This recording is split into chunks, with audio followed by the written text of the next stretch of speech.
Hello friends. അപ്പൊ ഞങ്ങൾ ഇന്ന് ഈ ഒരു രാത്രി ടൈമിൽ കൃത്യം 12 മണി.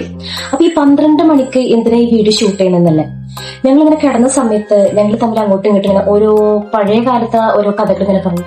അപ്പൊ ആ സമയത്താണ് ഈ കുറെ മുന്നേക്ക് എന്ന് പറഞ്ഞു കഴിഞ്ഞാല് നമ്മള് ഈ കിടക്കാൻ നേരത്തെ കസിൻസ് എല്ലാരും കൂടെ കൂടുന്നൊരു സമയമുണ്ടല്ലോ. അപ്പൊ എല്ലാരും കൂടെ അന്നത്തെ കാലത്തെ ഡൈനിങ് ഹാളിൽ, ഇപ്പൊ നമ്മൾ ഡൈനിങ് ഹാൾ അന്നെന്താ പറഞ്ഞതുള്ളൂ എനിക്ക് ഓർമ്മയില്ല. അപ്പൊ അന്നത്തെ കാലത്തെ ഡൈനിങ് ഹാളിൽ എല്ലാവരും ഒരുമിച്ച് കിടന്നിട്ട് എന്ത് ചെയ്യും, പ്രേതകഥകൾ പറയും അല്ലെ, പലതരം വെറൈറ്റി പ്രേതകഥകൾ. അപ്പൊ അങ്ങനത്തെ ഒരു പ്രേതകഥന്റെ ഒരു വീഡിയോ ആയിട്ടാണ് ഞങ്ങൾ ഇത് വരുന്നത്. അപ്പൊ ഈ പ്രേതകഥ നിങ്ങൾ കേട്ടിട്ടുണ്ടെങ്കിലും കേട്ടിട്ടില്ലെങ്കിലും നിങ്ങൾക്ക് ഇഷ്ടപ്പെടുകയാണെന്നുണ്ടെങ്കിൽ ഈ വീഡിയോ സബ്സ്ക്രൈബ് ചെയ്യുക, അല്ല ഈ ചാനൽ സബ്സ്ക്രൈബ് ചെയ്യുക, ലൈക്ക് ചെയ്യുക, ഷെയർ ചെയ്യുക. അതെ, അപ്പോ നമ്മള് കഥയിലേക്ക് കിടക്കാം. ഞങ്ങള് എന്റെ ഉമ്മാന്റെ വീട് എന്ന് പറയുന്നത് പിലാക്കലാണ്. അപ്പൊ അവിടെ ഈ രാത്രി ചിലപ്പോൾ 1 മണി 2 മണി 3 മണി ഇന്നത്തെ കാലത്തെ പോലെയല്ല. അന്നൊക്കെ നല്ല റോട്ടിലൊക്കെ ഇറങ്ങി ഇങ്ങനെ വെറുതെ വണ്ടികളുണ്ട്, കാർ എനിക്ക്, ബസ് എനിക്ക്, മറ്റേ ലോറി എനിക്ക്, സ്കൂട്ടർ എനിക്ക്, ഇത്ര കാറ് പോയി, ഇത്ര സ്കൂട്ടർ പോയി, ഇത്ര ലോറി പോയി, ഇങ്ങനെയൊക്കെ എണ്ണുന്ന ഒരു പരിപാടി ഉണ്ടായിരുന്നു. അന്നൊക്കെ 12 കൂടി കഴിഞ്ഞാൽ പിന്നെ നമുക്ക് ഉറക്കില്ല, പിന്നെ റോട്ടിൽ ഇറങ്ങിയാൽ അത് രാവിലെ പകലാണ്. അതാണ്. അപ്പൊ അങ്ങനത്തെ, പക്ഷെ അന്ന് പേടിക്കാനില്ല കേട്ടോ, ആരെയും പേടിക്കേണ്ട അവസ്ഥ ഒന്നും ഇല്ലായിരുന്നു. നല്ലൊരു ഇന്നത്തെ അറ്റ്മോസ്ഫിയർ തന്നെ നല്ലൊരു അറ്റ്മോസ്ഫിയർ ആണ്. അപ്പോ അങ്ങനെ ഞങ്ങൾ എല്ലാരും കൂടെ ചേർന്ന് കിടക്കുന്ന സമയത്ത് ഈ മെയിനായിട്ട് പ്രേതകഥകൾ ആശാൻ എന്ന് പറഞ്ഞ ആള് ഞാൻ തന്നെ. അപ്പൊ അന്ന് പടച്ചു വിട്ടൊരു കഥ എവിടുത്തെ കേട്ടതാണെന്നൊന്നും എനിക്ക് ഓർമ്മയില്ല. അപ്പൊ ഏതായാലും അന്ന് പറഞ്ഞൊരു കഥ, ആ കഥയാണ് ഞാനിപ്പോ ഷെയർ ചെയ്യാറുള്ളത്. അപ്പോ കഥയിലേക്ക് കിടക്കാം. കുറേ കാലം മുന്നേ ഒരാണും പെണ്ണും തമ്മിൽ ഭയങ്കര ഇഷ്ടത്തിലായിരുന്നു. ഇപ്പത്തെ കാലമല്ല, പണ്ടത്തെ കാലാണേ. അപ്പൊ ഭയങ്കര ഇഷ്ടത്തിലാന്ന് വെച്ച് കഴിഞ്ഞാൽ അവർ ഭയങ്കര ഇഷ്ടത്തില്ല, അവർക്ക് തമ്മിൽ വേർപിരിയാൻ പറ്റാത്ത അത്ര ഇഷ്ടം. അങ്ങനെ അവർ ഒരുപാട് കാലം പ്രണയിച്ച് നടന്നു. അങ്ങനെ ഇരുവരെ വീട്ടിലും അറിഞ്ഞ് അവര് വിവാഹം കഴിക്കണം എന്നുള്ള ആ ഒരു തീരുമാനത്തിലെത്തി. അപ്പൊ ആദ്യം വീട്ടുകാരൊക്കെ എതിർത്തെങ്കിലും പിന്നെ എന്ത് ചെയ്തു, വീട്ടുകാർ ഇവരുടെ ഈ ഒരു തീരുമാനത്തിൽ പിന്നോട്ട് നിൽക്കാത്തത് കൊണ്ട് തന്നെ വീട്ടുകാർ ഇവര് തമ്മിൽ കെട്ടിക്കാന്നുള്ള തീരുമാനിച്ചു. അങ്ങനെ വീട്ടുകാര് ഹിന്ദു മാരേജസിൽ എന്ന് പറഞ്ഞു കഴിഞ്ഞാൽ ജാതകം നോക്കുക എന്നുള്ളൊരു പരിപാടി ഉണ്ട്. അപ്പോ ജാതകം നോക്കാൻ വേണ്ടിയിട്ട് ജോത്സ്യന്റെ അടുത്ത് ചെന്നു. ജോത്സ്യന്റെ അടുത്ത് ചെന്നപ്പോ ജാതകമൊക്കെ നോക്കി, സംഗതിയൊക്കെ ഓക്കെ. പക്ഷെ പെണ്ണിന്റെ ജാതകത്തിൽ ചെറിയൊരു പ്രശ്നമുണ്ട്.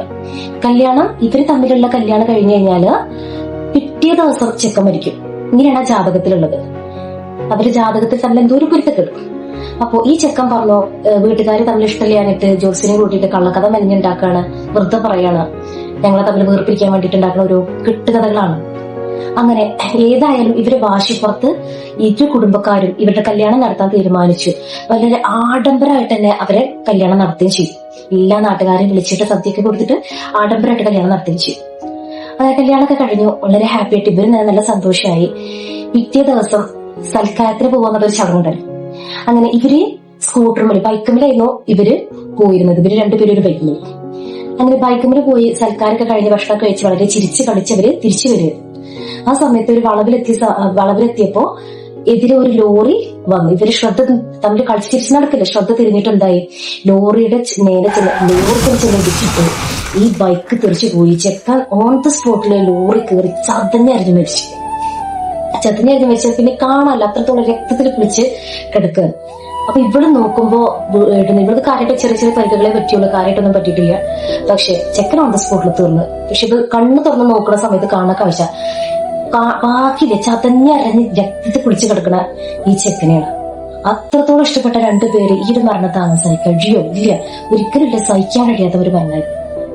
ഏതായാലും ഈ പെണ്ണിന്റെ മാനസിക നില തെറ്റി വീട്ടുകാരെന്ത് ചെയ്തു, ഒരു മാനസികാരോഗ്യ കേന്ദ്രത്തിൽ, അതായത് മെന്റൽ ഹോസ്പിറ്റലൊക്കെ കൊണ്ടാക്കി. അപ്പോ അവിടെ നിന്ന് പെണ്ണ് ഉറക്കനെ കരച്ചിലായി. എനിക്ക് ഇവന്റെ എന്തെങ്കിലും വേണോന്ന് പറഞ്ഞിട്ട്, ഇവനെ ഓർക്കാൻ എന്തെങ്കിലും വേണോ, ഇവനോ എന്തെങ്കിലും ഒരു ശേഷിപ്പെട്ട എന്തെങ്കിലും എനിക്ക് വേണോന്ന് പറഞ്ഞിട്ട് എന്നും കരച്ചില്. അങ്ങനെ കരച്ചിൽ സഹിക്കാൻ വയ്യാതെ അവന് അവസാന ദിവസം അവര് സൽക്കാരത്തിൽ പോയപ്പോ ഇട്ട ആ ഒരു ഷർട്ട് ഉണ്ടല്ലോ, അന്ന് ആ ആക്സിഡന്റ് പറ്റിയിട്ട് രക്തത്തിൽ കുളിച്ച് കിടന്ന ആ ഒരു ഷർട്ട് എടുത്തിട്ട് ഇവൾക്ക് കൊണ്ടുവന്ന് കൊടുത്തു. ഇവള് എങ്ങനെങ്കിലും മാനസിക നില ശരിയായിട്ടൊന്ന് വരട്ടെ എന്ന് വിചാരിച്ചു, കുറച്ച് നോർമലായിട്ട് എത്തിക്കോട്ടെ എന്ന് വിചാരിച്ചിട്ട് അങ്ങനെ ഈ ഒരു ഷർട്ട് അവളെ കയ്യിലെത്തി. ഇവള് പിന്നെ ഇത് കെട്ടിപ്പിടിച്ചിട്ടായി എന്ന് കിടത്താം. പോകെ ഇവള് രാത്രി എന്തായി, ഒരു കറുത്തൊരു രൂപം ഇവളെങ്ങനെ എന്നും ഇങ്ങനെ സമീപിക്കും. പക്ഷെ ഇവൾക്ക് അത് അത്ര ക്ലിയർ ആയിട്ട് ബ്ലറായ രീതിയിൽ ആണ് ആദ്യം കാണാൻ പറ്റിയത്. അവൾക്ക് അത്രത്തോളം ക്ലിയർ ആയിട്ട് കാണാൻ പറ്റില്ല. പക്ഷെ എന്നും ഇതുപോലെ ഓരോ ദിവസം ആ കറുത്ത രൂപം അടുത്തടുത്തേക്ക് വരികയാണ്. ആദ്യം ദൂരെ കണ്ട ഈ കറുത്ത രൂപം ദിവസേന അടുത്തടുത്ത് വന്നുകൊണ്ടിരിക്കും. അപ്പൊ ഇവൾക്കും തന്നെ ഇപ്പൊ ഈ ഷർട്ടൊക്കെ കയ്യിൽ കിട്ടി ഇയാള് കുറച്ച് നോർമലായിട്ട് മാറിയിട്ടുണ്ട്.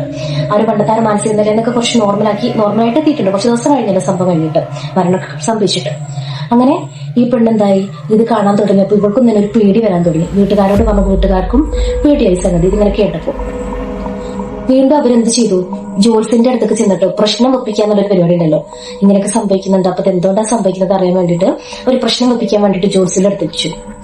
ജോൽസിന്റെ അടുത്ത് ചെന്നപ്പോ ജോൽസിന് പ്രശ്നമൊക്കെ വെച്ചിട്ട് പറഞ്ഞു, രക്തമുള്ള അന്ന് രക്തം പുരണ്ട ഒരു ഷർട്ടല്ലേ കയ്യിൽ പിടിച്ചിട്ട് ഇന്നും കിടക്കണേ, രക്തരക്ഷസാണ്. അതിലെ രക്തത്തിന്റെ മണം അടിച്ചിട്ടാണ് രക്തരക്ഷസ് ആ ഒരു ഷർട്ട് കിട്ടാൻ, ആ ഷർട്ടിലെ രക്തം മണത്തിട്ടാണ് ഈ രക്തരക്ഷസ് നിന്റെ അടുത്തേക്ക് വരുന്നതെന്ന് ഇവരോട് പറയും.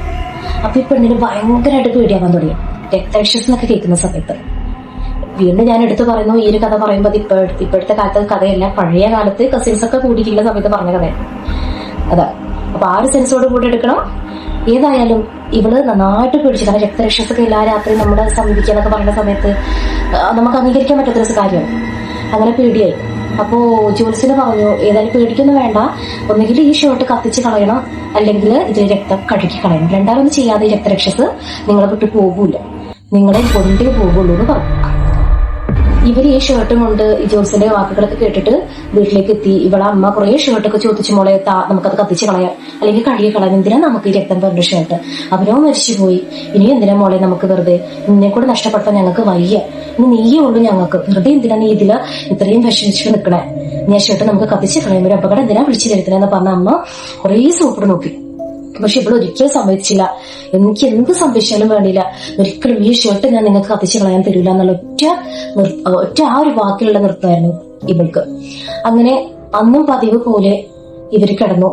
രാത്രിയായി, ലൈറ്റൊക്കെ ഓഫ് ചെയ്ത് ഇവള് കിടന്ന സമയത്ത് ആ ഷർട്ട് അവളുടെ നെഞ്ചോട് ചേർത്തതിന് മണം, ആ ഒരു രക്തം പുരണ്ട ആ ഒരു ഷർട്ട് നെഞ്ചോട് ചേർത്തിട്ടാണ് അവൾ അന്ന് രാത്രി കിടന്നത്. അങ്ങനെ കുറച്ചും ഒരു ഉറക്കമൊക്കെ ആയ സമയത്ത് ഇവൾക്ക് എന്തോ റൂമിലൊക്കെ ഇങ്ങനെ അനങ്ങണത് പോലെ തോന്നി. ആ സമയത്ത് ഇവൾക്ക് പെട്ടെന്ന് അങ്ങോട്ട് നമുക്ക് ഉറക്കത്തിലാൽ എന്തെങ്കിലും ചെറിയൊരു സൗണ്ട് ഒക്കെ കിട്ടിയാൽ നമ്മളിങ്ങനെ ഉണരുമല്ലോ, അതുപോലെ പെട്ടെന്ന് എന്തൊരു ഉൾവിളി വന്നപ്പോൾ അവള് ജസ്റ്റ് ഞെട്ടിട്ട് കണ്ണുറന്നു, ചുറ്റും നോക്കി. അപ്പൊ ആദ്യമൊന്നും കണ്ടില്ല. അപ്പൊ അവള് ഇങ്ങോട്ട് തോന്നിയതാവാം, അങ്ങനെ ചിന്തിച്ച് കിടന്നോട്ട് തോന്നിയതാവാന്ന് വിചാരിച്ചിട്ട് അവള് വീണ്ടും തിരിഞ്ഞു കടന്നപ്പോണ്ട് ഒരു മൂലയിന്ന് ഒരു കറുത്ത രൂപം ഇങ്ങനെ അവളുടെ അടുത്തേക്ക് ഇങ്ങനെ വരണം. അത് കണ്ടപ്പോ അവൾ ആകെ പിടിച്ചു. എന്താ ചെയ്യേണ്ടത് അറിയില്ല. ജോൽസ്യം വാൺ ചെയ്തതാണ് രക്തരക്ഷസ് എന്തായാലും ഈ ഇതിന് മണടിച്ചിട്ട് വരുന്നാന്നുള്ളത്. ഇവൾക്ക് എന്താ ചെയ്യേണ്ടത് അറിയാത്തൊരു സിറ്റുവേഷനില് ഇവൾ എന്ത് ചെയ്തു, പേടിച്ചിട്ട് ആ ഷർട്ട് പിടിച്ചിട്ട് ഇരുത്തായി. രക്തരക്ഷസ് കൂടുതൽ അടുത്തേക്ക് വന്നു. കറുത്ത രൂപം കുറച്ചും കൂടെ അടുത്തോട്ട് തൊട്ടടുത്തെത്താറായപ്പോ ഇവൾക്ക് മനസ്സിലായത് നീ തന്നെ പിടിച്ച് തന്നെ കൊണ്ടുപോകും. ഇവിടെ വേഗം നെല്ല വിളിച്ച് അലറി വിളിച്ചിട്ട് ഓടി ബാത്റൂമിലേക്ക്. കാരണം ഈ ഒരു ഇതില് രക്തക്കറ കഴുകി കളഞ്ഞു കഴിഞ്ഞാല് ഈ രക്തരക്ഷസ് ഇവളെ വിട്ട് അകന്നു പോകുന്നുള്ളതാണ് ജോത്സ്യം പറഞ്ഞത് പ്രശ്നം വെച്ചിട്ട്. അങ്ങനെ എന്ത് ചെയ്തത്, ഓടി ബാത്റൂമിൽ ചെന്നിട്ട് ഒരച്ച് കളയാൻ തുടങ്ങി. കാരണം നിങ്ങളൊന്ന് ചിന്തിക്കണം, ഈ ഒരു സംഭവം കഴിഞ്ഞിട്ട് കുറച്ച് ദിവസങ്ങളായി. ഇതിലെ രക്തക്കറ എന്ന് പറഞ്ഞാൽ ആ ഒരു ഷർട്ടോട് കൂടി പറ്റി പിടിച്ചു പോയി. പെട്ടെന്ന് കഴുകി കളയാൻ പറ്റുന്ന കുഴപ്പമില്ല. അങ്ങനെ ഇവള് ഒരച്ചിട്ട് എത്ര ആയിട്ടും ആ രക്തക്കറ പോകുന്നില്ല. ഈ കറുത്ത രൂപമാണെങ്കിൽ ഇതിനടുത്തേക്ക് വന്നോണ്ടിരിക്കുക. അങ്ങനെ തൊട്ടടുത്തെത്തി രക്തരക്ഷസ് എന്നിട്ട് പറഞ്ഞു, എടുക്കൂ സർഫെക്സിൽ കറ കളയൂ. അതെ, ഈ രക്തരക്ഷസ് വന്നത് സർഫെക്സിൽ കൊടുക്കാൻ വേണ്ടിട്ടായിരുന്നു. ആ രക്തക്കറ ആ ഷർട്ടിൽ പിടിച്ചിട്ട് കിടക്കില്ലേ, അത് കഴുകി കളയാൻ വേണ്ടിട്ട് സർഫെക്സിൽ കൊണ്ട് കഴുകി കളയാൻ അതാണ്. അപ്പോ നിങ്ങളും ഈ പ്രേതകഥ എൻജോയ് ചെയ്തു എന്ന് വിശ്വസിക്കുന്നു. അപ്പൊ ഈ പ്രേതകഥ സംഗതി ഉടായിപ്പ് കഥയാണ്. എങ്കിലും ഞങ്ങൾ പഴയകാലത്ത് എൻജോയ് ചെയ്തിട്ട് എല്ലാവരും ഒരുമിച്ച് കിടക്കുന്ന സമയത്ത് പെട്ടെന്ന് അങ്ങോട്ട് വോയിസ് നല്ല ആ ഒരു ടോണിലൊക്കെ പറഞ്ഞ് പാവപ്പെട്ട് ഇങ്ങനെ ആ ഭയങ്കരമായിട്ട് വോയിസ് ഒക്കെ റൈസ് ചെയ്ത് പറയുന്ന സമയത്ത് ഇങ്ങനെ എല്ലാവരും ഞെട്ടിട്ട് ആർക്കും വിളി.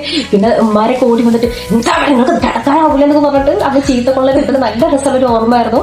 അപ്പൊ അന്നത്തെ നല്ല രസകരമായ ഓർമ്മകൾ ഇപ്പൊ ഞങ്ങൾ നിങ്ങളുടെ മുന്നിൽ ഷെയർ ചെയ്ത്. അപ്പൊ ഈ കഥ ഇഷ്ടപ്പെടുന്നുണ്ടെങ്കിൽ നിങ്ങൾ വീണ്ടും പറയുന്നു, do like, share, subscribe. Okay, അപ്പോ അടുത്ത വീഡിയോയുമായി വീണ്ടും കാണാം. Bye, good night.